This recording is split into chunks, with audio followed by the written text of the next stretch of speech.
People in the U.S. consume around 100 acres of pizza every day, which is almost the size of Vatican City. Also, they drink 146 billion cups of coffee a year. Now, with that amount of coffee, you could fill an average-sized lake in approximately 10 years. But you couldn't fill Lake Superior because it has enough water to cover the whole U.S. with 1 foot of liquid. Now, people in the U.S. generally don't live in rural states like Wyoming, and because of that, more people live in New York than in 39 out of 50 states of the U.S. At the same time, Wyoming is the 10th largest state in the U.S. It's bigger than the UK, but it's also the least populated state. You could drive through it for hours without seeing a single person. And because there's no strangers around, locals don't even lock their doors. Also, the whole state only has 2 escalators. Count them. Nestled within Wyoming's borders is iconic Yellowstone, the country's first national park. Now, living in Wyoming can be likened to playing a game on hard mode. It's one of the windiest and coldest states. The weather is genuinely wild, and it's not for everyone. There are also positive things about Wyoming, like its affordable stay and endless outdoor activities. It has a population of 576,000 people.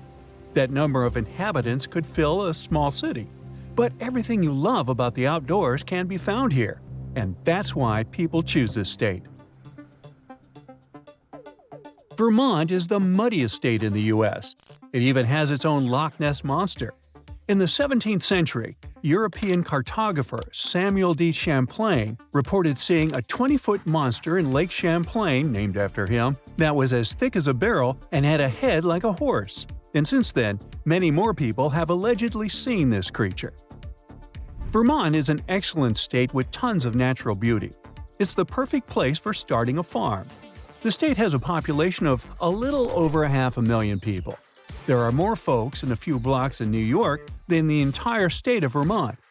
It's a rural place, not ideal for building huge cities. But if you love farms and maple syrup, then Vermont is a haven for you. It produced over 2 million gallons of maple syrup in 2003. Vermont is also very cold, so people have invented snow golf. They would paint golf balls red and play in the winter on hard, icy snow. Now let's talk about the largest state in America, Alaska, the last frontier. This state is so big that it could fit 19 other states. But when it comes to population, Alaska could be doing a bit better. It has stunning natural beauty, like huge forests and lakes. At the same time, there's a lot of wildlife, which can sometimes be frustrating. Imagine sitting in your garden and getting visited by a grizzly bear or a wolf. Part of the problem is that the cities are too far apart. It's at least a 6-hour drive from one city to another. Still, if you love the outdoors, Alaska is the place for you. Plus, you get paid to live there. But there is a problem. As we all know, Alaska is not connected to the rest of the U.S., so most goods have to travel a long way, meaning everything is quite expensive there. And one of the biggest reasons people don't like living there is that it's freezing. You must shovel tons of snow just to get outside and do simple tasks. Around 700,000 people live in Alaska year-round. And if you ask them, they'll probably tell you that they like it there because there aren't many people around. When you think of South Dakota, the first thing that comes to mind is Mount Rushmore, and that is basically it. The state has a population of a little under 1 million and is practically empty. It has harsh weather and it's pretty far from everything. But the people of South Dakota are super friendly. If you go there, you'll feel welcome. Also, as with many other states, the beauty of nature might surprise you. North Dakota is similar to South Dakota, but a little more challenging than South Dakota. The state has tough winters, hot and humid summers, and no big cities. And if that wasn't enough, it also has a lot of floods. When people hear about this, they usually stay away, despite Dakota being a beautiful state. It has a population of 780,000 people, making it the 4th least populated state in the U.S. When settlers were moving there, only a tiny number of people remained in the end. Many moved to Canada, where farmland is better, thanks to better weather and more fertile soil. North Dakota has some unique benefits, like low cost of living and low unemployment rates. And if you are a nature lover, you won't be disappointed. It has 13 state parks and 3 national parks, all with fantastic scenery. Delaware is a small state with an even smaller population. The biggest city in Delaware is Wilmington, which has a population of 70,500 people. As for the whole state, it has around 1,031,890 people. It also has 2 million corporations, but no big cities. You may wonder about the reason. Well, they don't pay income taxes there, and those corporations are not actually located in Delaware, meaning that the local people there really don't benefit from them. The state is prone to storms. Philadelphia, which is close to Delaware, has fewer storms and is closer to major cities, so corporations simply move there. Most people who live in Delaware are retired. They don't need jobs, but love the fantastic beaches this state offers. Hey there, cowboy! We're going on a horse ride to the most beautiful state with teeming wildlife, which houses one of the best national parks, Glacier. Of course, I'm talking about Montana. This state has a little over 1 million people and is bigger than Japan in territory. But Japan has around 111 times more people than Montana. Why? Well, most people don't want to be cowboys. Generally speaking, people tend to like living in big cities, which Montana doesn't have. Plus, Montana has tough winters and expensive houses. And people don't like being cold. That's why Florida has so many people. Rhode Island has a population of a bit over 1 million, making it the 8th smallest state in the USA. Rhode Island is a small, flat coastal state. If you climb on a chair, you might see the whole state. Just kidding, you can't do that. By territory, it's the smallest state in the U.S., but it's densely packed with people. At the same time, the inhabitants of this state are gradually leaving it. The cost of living there is high, so they would rather go somewhere more affordable. Now let's say you're from Canada. In this case, if you accidentally teleported to Maine, you wouldn't even notice it, because the landscape would look almost the same. Maine has beautiful lakes, mountains, dense pine trees, and many moose. If you see one, stay away. Maine is truly a beautiful state, but it has a small population of around 1,300,000 people. Maine has terrible winters, so almost everyone lives near the coast or as far south as possible to escape crazy snowstorms that are common here. Because of this, 89% of Maine is covered with forests. This is one of the reasons why there aren't many industries here. Portland is the biggest and most beautiful city in this state, but only around 38% of the population lives in cities. Most inhabitants of the state are avid outdoor lovers. In some ways, the United States is a whole different world, totally different from every other place. So let's take a look at what's normal there that baffles people from the outside. One of the first things a foreigner notices when entering the country is flags. American flags everywhere. On buildings like schools and houses, and on clothes like shorts, t-shirts, you name it. Throughout history, Americans have changed 27 flags. The current American flag was only adopted in 1960 and is so far the longest-lasting flag of the country. It wasn't created by the authorities, though. In 1958, there was a contest for a design of the new American flag, and the winning flag was made by a 17-year-old high school student from Ohio. The reason why Americans love their flag so much is national pride. But why not so many countries do the same? Well, some countries avoid displaying them for historical reasons. Other countries only raise the flag on special occasions to highlight the importance of the event. Still, some countries display their flag as often as Americans do. In Denmark, people are quite proud of their flag too. They decorate the winter holiday tree and birthday cakes with them, and you can always find stickers with Danish flags, red and white candles, and other goodies with the flag in a grocery store. People in Sweden are also very much into their flag and have flagpoles everywhere. Now, let's go to a restaurant, shall we? Many things there are very specific to the States. Like, for example, tons of ice in every drink. Turns out there is some history to this preference. America has always had a lot of ice as a resource, since New England's lakes and rivers have a lot of those during winter. Centuries ago, before refrigerators and other helpful cooling machines, that kind of cold resource was very valuable, and the states started exporting ice to other parts of the world. And also, of course, consuming it themselves. They started to put ice in their hot drinks, in contrast to the British, who were always drinking their beverages hot. The ice in the drinks has become an American thing, and it was also considered a rich person's drink. Yep, the ice would also show a person's status. Of course, with time, when refrigerators appeared, ice became available to everyone, and Americans started to add it to their drinks commonly. The habit remained, but also, ice drinks are very refreshing, which is especially important in the hot south of the country. But if you come from abroad and don't want your drink freezing cold, always specify it to the waiter. The next striking thing is the huge portions that are served, and there is a reason for that too. It wasn't always like this, but in the second half of the last century, due to pesticides and fertilizers, farmers started to be able to grow more food than they used to. The government caught on, subsidizing them to grow even more food. So, the amount of available food increased.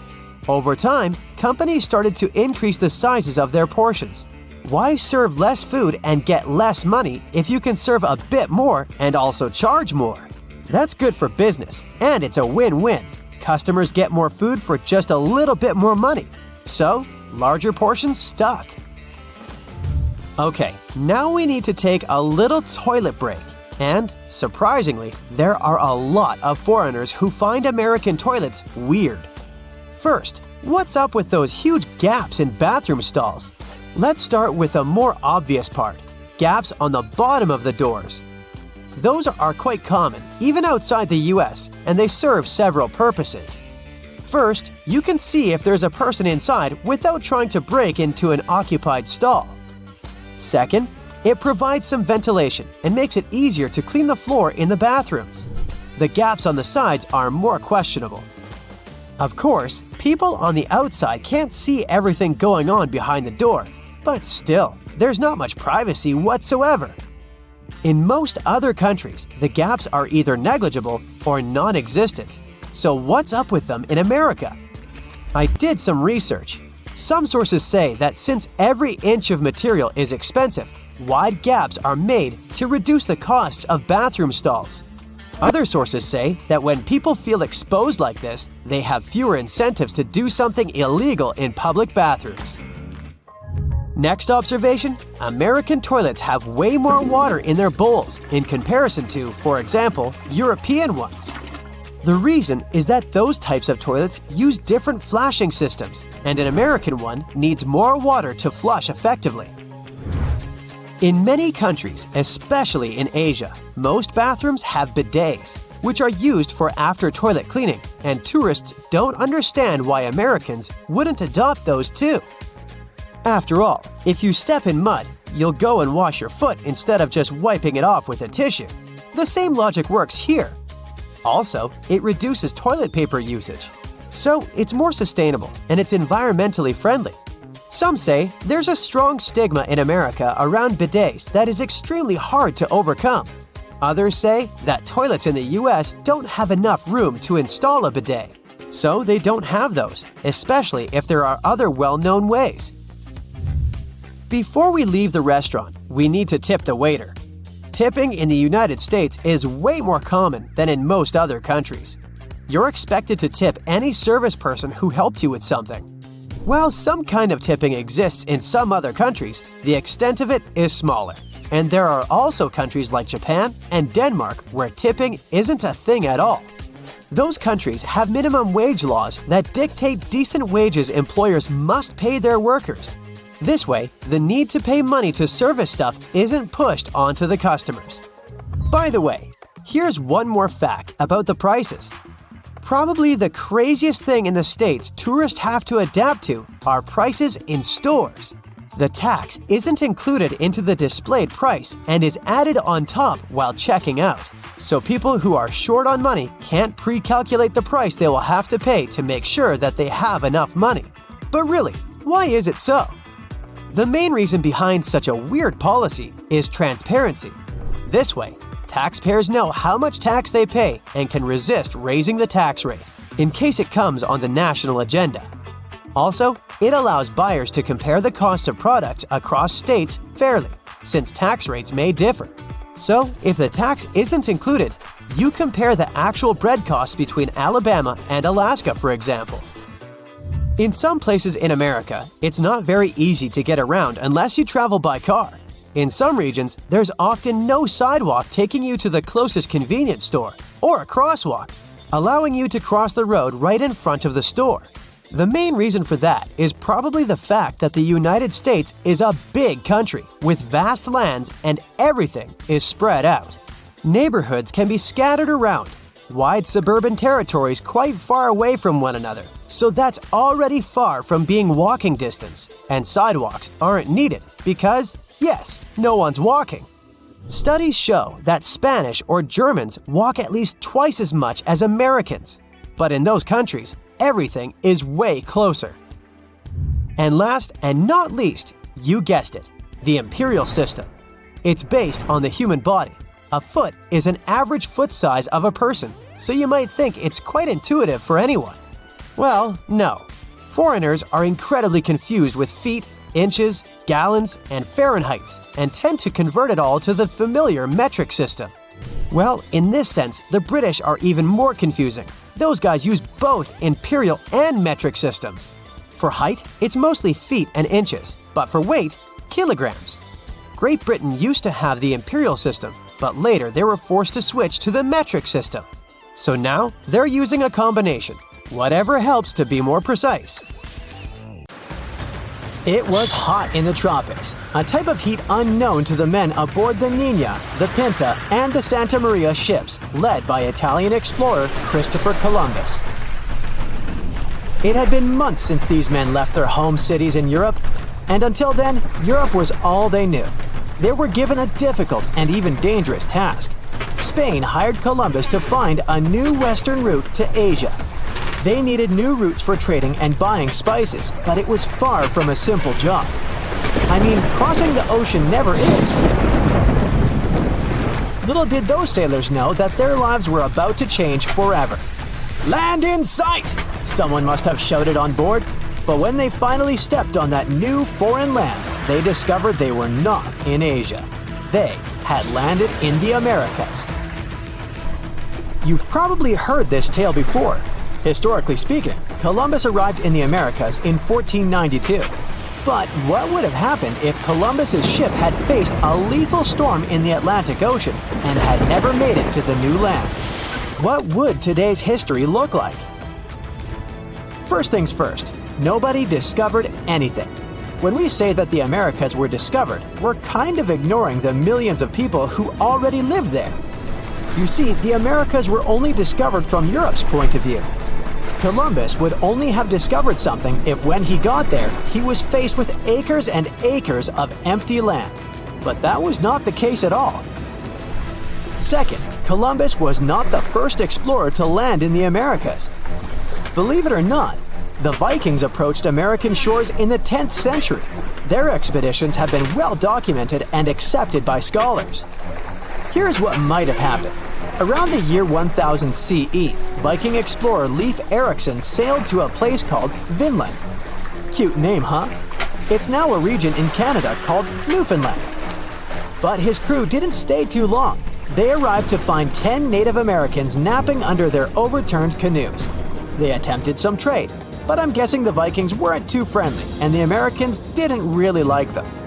The Vikings' account of the encounter shows they felt outnumbered and menaced, so they sailed away back to their land. That makes sense, right? As I said earlier, there were millions of people living in the ginormous continent of the Americas. Any foreigner would be outnumbered there. Now take a look at what North America looked like before our buddy Chris got there. It was not divided into the normal states we're used to. And if Columbus had never arrived, the United States would probably never have been united to begin with. After all, there were hundreds of first Americans living in these lands, and they lived amongst their own tribes, quite different from the Europeans. It's not accurate to think that there were no political systems going on in the Americas before Europeans arrived. We just need to understand that they were different from what we're used to today. When Europeans arrived, they imported their belief systems with them, from religious beliefs and language systems to things as simple as clothing habits. If the Americas had developed on their own, maybe their sense of fashion would be completely different today. You see, Europeans had a developed sense of fashion by the time they arrived in the West. They wore things such as this and this. But those don't really work in the tropics, do they? For them, fashion had to do with showing a certain economic status, while in the Americas, that didn't exist. For Native Americans, clothing was mainly functional and related to the weather. In warmer climates, Native people would wear short-like cloths to cover their intimate parts. They would walk bare-chested and use shoes known as moccasins. Yes, similar to the moccasins you probably own. In colder climates, they would resort to using leather and fur parkas. Of course, there was always the special clothing used for ceremonial purposes. So I'm guessing that if Columbus never reached the Americas, brands such as the Gap, Hollister, and Forever 21 would have never existed. But we could live with that, couldn't we? Here's a wild thought. Let's say that by the 1700s, Native Americans had developed complex engineering skills. They built big boats, maybe a bit smaller in size than the traditional European ships, and decided to venture across the ocean. Let's say they were the ones who arrived on European shores, in places such as Spain and Portugal. They carried gifts and goods with them for trading, of course. This was also a common practice amongst them back home, known as potlatch. Sure, they were received with suspicion by the Europeans, who had only ever traded with Asia. But with this inverted encounter, a different type of relationship began between Native Americans and Europeans. Since Europeans didn't claim ownership of the Americas, the people from the so-called New Land weren't considered inferior to them. Actually, they stood side by side as equals, each one with their own power and set of knowledge. Native Americans taught Europeans a new type of ruling system, a more decentralized one. So modern-day structures of government would look really different. Maybe Europeans decided that 4 years was a long time for someone to hold decision power, so they implemented smaller and more frequent elections. Oh, and the landscape of European cities also changed a lot. Instead of huge statues made of copper and bronze showing men in ships on their way to the Americas, the Europeans built totem poles in honor of their alliances with first Americans. In terms of medical and medicinal knowledge, they had a lot to exchange about. While Europeans were making advances in traditional medicine, Americans had developed an impressive knowledge of herbs that could heal a series of things. Before they knew it, Europeans were selling different varieties of plants in their pharmaceutical establishments. They had one big barrier though, language. Since Europeans never arrived on American shores, they also never taught their language to Americans. So maybe in this scenario, both cultures brought in their best linguists and tried creating a new language from scratch. Something that could be comprehensible from both perspectives and that could encompass both of their worldviews. The implications of this on modern-day life would be really profound if you stop to think about it. Let's say that this newly created language involved some symbols and drawings in it. You see, Native Americans often told stories using symbols known as pictograms. They were quite literal sometimes. As you can see, a mountain was represented by, well, a mountain. It's crazy to think that this system of communication has been around for 5,000 years, since it was actually invented by the Sumerians.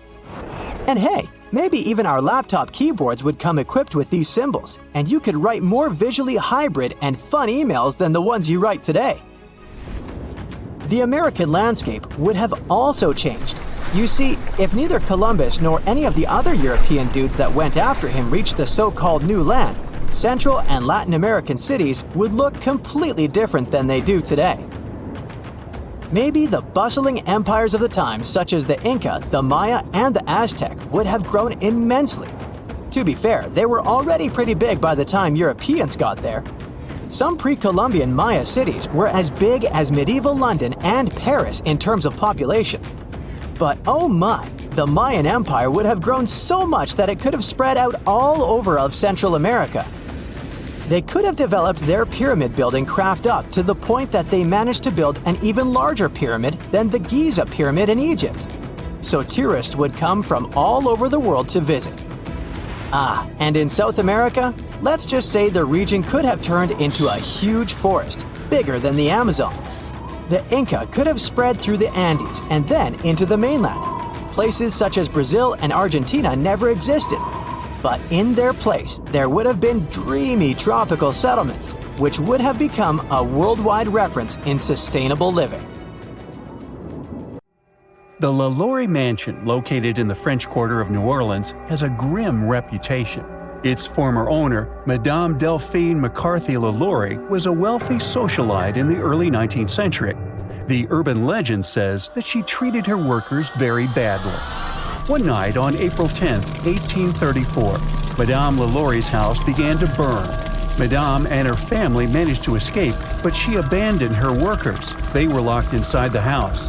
The locals, outraged by her negligence, gathered around the house, broke some of its walls, and eventually stole the remaining possessions. After the fire, the LaLaurie family escaped to Paris. Another private mansion was built on this Louisiana land. But it's said that the ghosts of those workers are still trapped inside the property. They tend to bother living people demanding justice. Today, the house is private, but you can book a tour and hear this story in detail. By the way, the mansion and its notorious owner played a big part in the American Horror Story franchise, although they didn't actually film the series in that particular house. American actress and director Kathy Bates played Madame LaLaurie and showcased the quirky character of this famous woman. So you can check it out if you're not afraid. Our next creepy destination was also shown in a movie franchise, the Amityville Horror. The media says this Dutch colonial-style home is located in the village of Amityville in New York. George and Kathy Lutz bought this property in 1975 for $80,000. The low price was due to the tragedy that happened in the house 1 year before. One night, a young man named Ronnie DeFeo, who lived in the house, took the lives of all his family members. The Lutz family began to notice strange activities in the house, such as phantom odors, unreasonably low temperatures, and loud sounds of unknown origin. According to the Lutz family, one day they called a preacher to clear the grim vibes, but he felt very bad during the ritual and his hands started bleeding. The Lutzes fled the house in a rush. Their spooky story inspired the Amityville Horror, a book written by American author Jay Anson and several successful horror movies. Although the house was reconstructed, it still exists.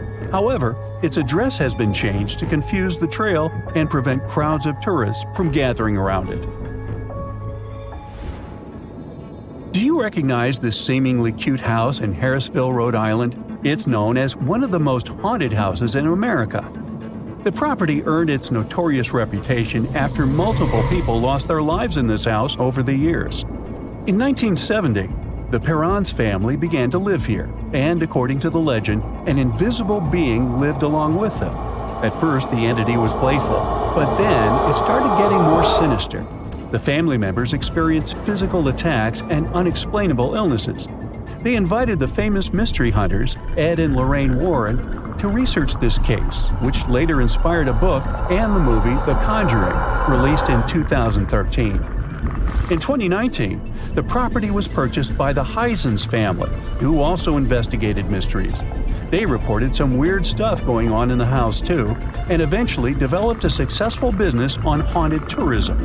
They sold the property for nearly $1.5 million in 2022.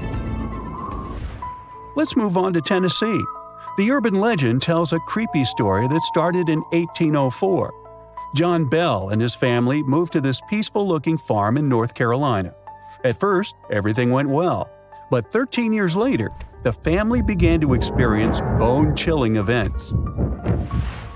At first, they started seeing weird animal-like shadows around the farm. Soon, these mysterious guests began to whisper and eventually talk out loud. Some mysterious entity began to wake up the family at night with loud noises and attacks. It particularly bothered their young daughter, Betsy Belle. Invisible hands grabbed Betsy by the hair and hit her body. When she grew up and was about to get married, the entity did everything to break the engagement, saying that Betsy wouldn't be happy with her groom. Rumors about these scary events spread throughout the village, and the locals began to visit the farm, hoping to see it for themselves. They called the entity Bell Witch. Many years have passed, but the locals still believe that the phantom of the evil witch lives in these places and hides in a cave near the farm. Ohio is one of the most notoriously haunted states in the USA. One of its legendary spots is the Mansfield Reformatory, a former prison that supposedly hosts the country's most creepy entities. The prison is nearly 130 years old. It was closed in 1990 and soon gained fame, especially after becoming the filming location for The Shawshank Redemption. And since we're passing through Ohio, let's take a look at another spooky place. The Chippewa Lake Amusement Park used to attract many guests with its various rides, roller coasters, and iconic Ferris wheel. But in the 1970s, 100 years after opening, the park was forced to close. It happened due to poor maintenance and low attendance. The park has gone through multiple fires, so today it looks like a bunch of creepy ruins overgrown with shrubs and rust. Mark Twain had been living in this charismatic house in Hartford, Connecticut for about 17 years. In this period, he wrote both The Adventures of Tom Sawyer and The Adventures of Huckleberry Finn. Today, this property serves as a museum that showcases the author's life. But it's also known for some mysterious phenomena. Multiple visitors reported hearing odd noises and seeing a phantom of a woman in white. The most haunted part of the house is the billiard room. Twain used to chill there a lot during his stay, and today, some visitors claim they can smell tobacco smoke as they pass through. Now, Pennsylvania has lots of terrifying tales to offer. Despite its chic appearance, this fancy mansion has been empty for a while now. Its owner, Peter Widener, finished the construction after losing his beloved wife, Hannah, during a tragic yacht trip. It happened at the end of the 19th century, and eventually, Widener lost multiple relatives in this house. He was wealthy enough to invest in the Titanic construction. Perhaps he was fascinated by the idea of an unsinkable ship. But unfortunately, both Peter's oldest son and grandson lost their lives when the Titanic sank. Eventually, the mansion was abandoned. But it's said that the phantoms of the Widener family are still there. And speaking of the Titanic, Molly Brown was one of the survivors. She got famous for rowing a lifeboat for about 7 hours before reaching a safe place. But Molly's own mansion in Denver gained a spooky reputation. She owned the haunted property together with her husband, who ran a mining business. Over the years, multiple people reported seeing phantoms of cats and human figures running down the staircase of the house. The witnesses of such visions insist that something spooky is definitely going on behind these walls. Today, the mansion operates as a museum, so you can go and see it for yourself. And how about meeting a creepy phantom while doing some casual shopping in Soho? The urban legend dates back to 1799. A young lady, Gulielma Elmore Sands, tried to escape with her lover, Levi Weeks. They were tenants in the same boarding house. Around 2 weeks later, her body was found at the bottom of a well in the building that today hosts a large retail store, COS. After the horrifying discovery, the police arrested Levi. Although he was acquitted, Sands' phantom is said to haunt the building as a warning to other ladies. The creepiest thing is that the well is still there and shoppers can see it in the basement at the back of the men's department.